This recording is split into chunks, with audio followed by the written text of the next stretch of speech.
बहुत कुमार सवेरे नहीं उठ पाते। कहते बाबा अगर ये सवेरे उठने का नियम छुड़ा दे तो हमें कोई दिक्कत नहीं है। बहुत भारी लगता है, 4 बजे ही तो गहरी नींद आती है। तभी बाबा कहता है मेरे लाडलो जागो।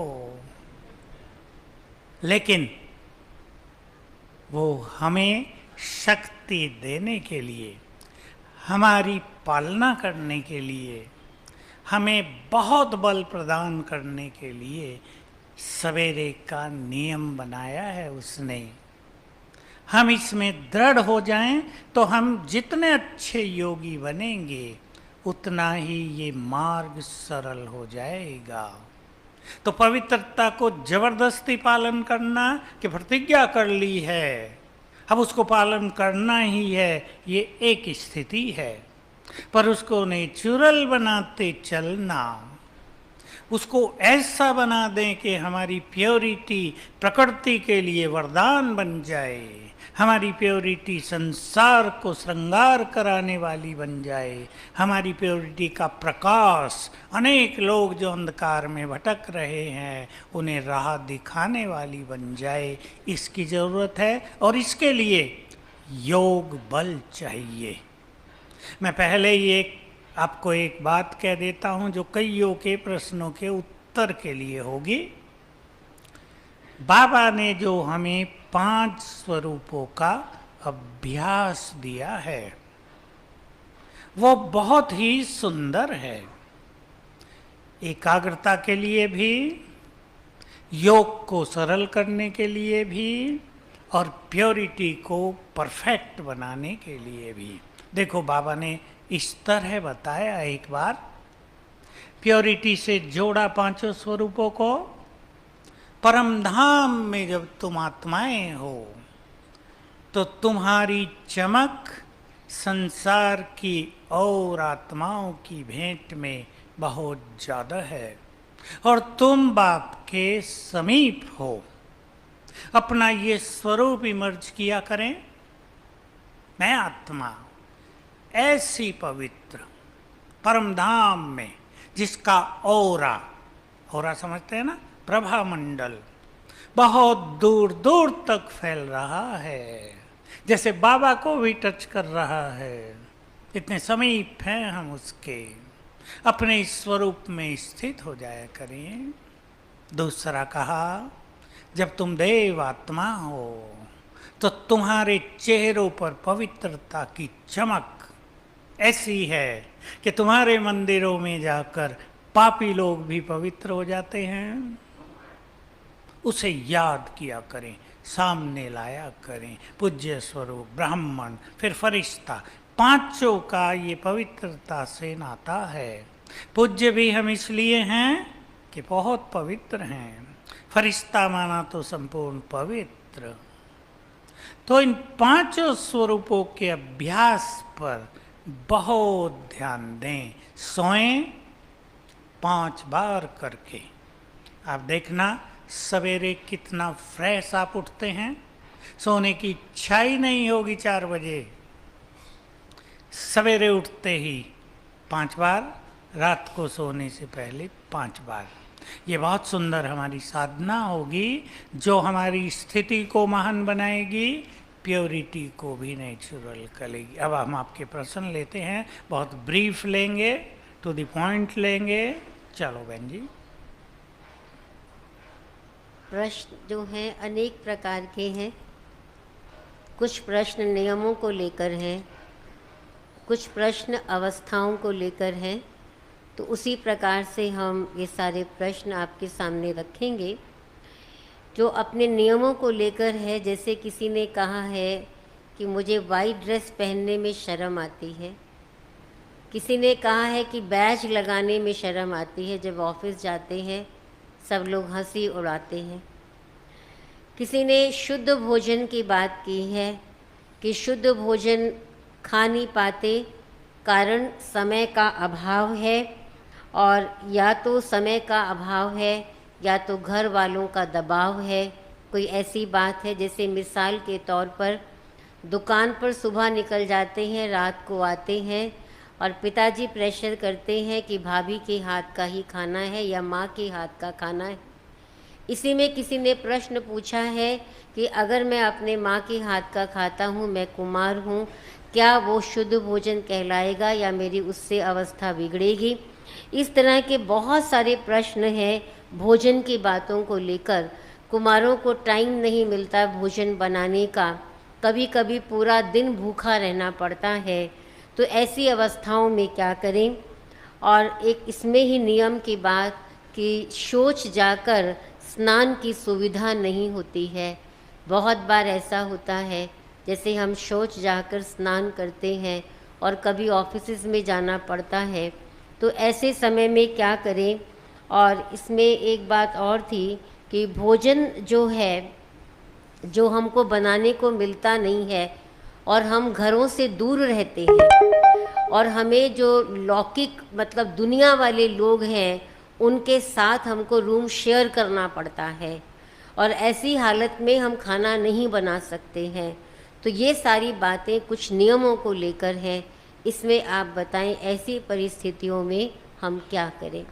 पहले मैं पूछना चाहूँगा, कौन कौन कुमार अपना भोजन खुद बनाते हैं? अच्छा, आधे तो हैं ही, ठीक है, कॉन्ग्रेचुलेशंस। भोजन बनाने में थकते हैं? नहीं थकते। मैं एक उदाहरण देता हूँ पहले, क्योंकि ये प्रश्न बहुत प्रैक्टिकल है और बहुत इम्पोर्टेंट है। और कई कुमार इसलिए कभी कभी ज्ञान से भी दूर चले जाते हैं कि धारणा तो हम कर नहीं पा रहे हैं, Yes. माँ बाप का प्रेशर है, कईयों की कुछ परिस्थितियाँ भी इस तरह की होती हैं जो बिल्कुल वास्तविक हैं।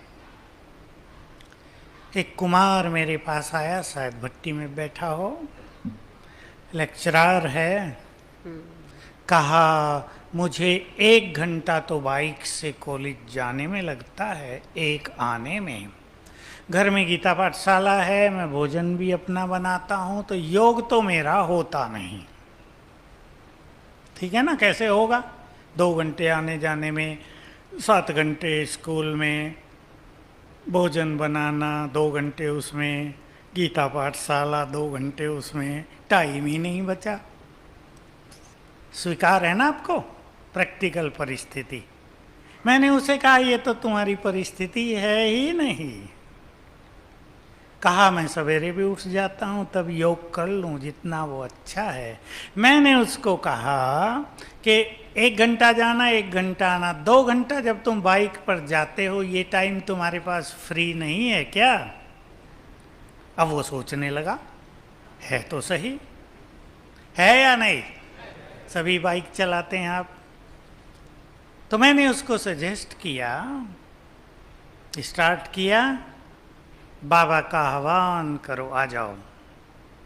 मैं लाइट हाउस फरिश्ता हूँ, जिधर बाइक से जाऊंगा लाइट और माइट फैलती ही जाएगी।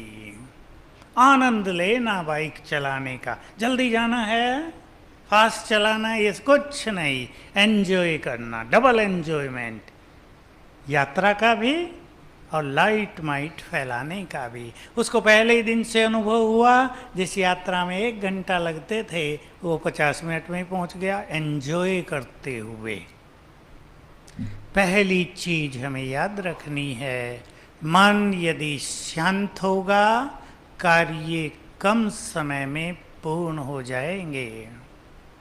मैंने कहा भोजन बनाते हो? 1.5 घंटा लगता है, 2 टाइम बनाता हूँ। मैंने कहा इसमें भी आप फ्री हो? आप सबके प्रश्नों का उत्तर है। क्यों? भोजन बनाने का टाइम आ गया, मन को जरा अंतर्मुखी कर लो, वो जो सारे दिन का इफेक्ट है उसको हटाओ। अब मुझे बाबा के लिए भोग बनाना है, this is the best time for me, enjoy करना है मुझे, आनंद लेना है भोजन बनाने का। गीत बजा लो, कोई क्लास चला लो, आनंद लेते हुए बाबा को याद करते हुए भोजन बनाओ। 1.5 घंटा ये भी आपका योग हो जाएगा। हो गया? हो गया उसका। पढ़ाते हुए कितने पीरियड लेने पड़ते हैं? 5। मैंने कहा इसमें भी आप बहुत अच्छा योग करें। जाते ही सभी स्टूडेंट्स को आत्मा देखो एक बार, ये सभी चमकती मणियाँ बैठी हैं, इनमें से कई देवकुल की आत्माएं हैं। अपने को एक स्वमान में स्थित करो, एक स्वमान ले जाना रोज का, और 10-20 सेकंड के लिए बाबा की किरणें आ रही हैं ऊपर से। हर पीरियड में ये 3 प्रैक्टिस करना। 1 हफ्ते में उसका जीवन आनंदित हो गया। उसने कहा मैं तो बिजी हूँ ही नहीं।